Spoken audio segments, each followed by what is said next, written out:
Se mi zdi, da vsi, ki se z umetnostjo ukvarjamo, se več ukvarjamo s tem, kdo smo mi sebi in kdo smo mi drugim. In s tem smo tudi v vsem tem času mogoče razvili neke metode, za katerimi najdemo načine, kako se povezati z drugimi. Moje področje je gledališka improvizacija.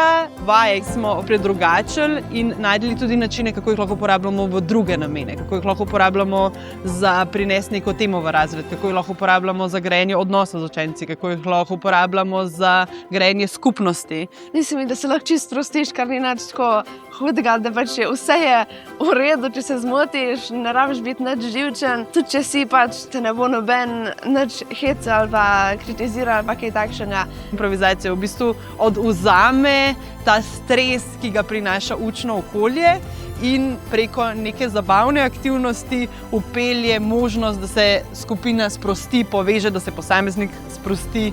In zaradi tega mi je tudi pri tem projektu toliko pomembno na en način pokazati, kako izgleda, ko ti sproščeno delaš z učenci. V bistvu ful mi je bilo dobro, ker smo bili tako sproščeni. To naredi pač to povezavo, ki potem gradi odnose še naprej, a ne?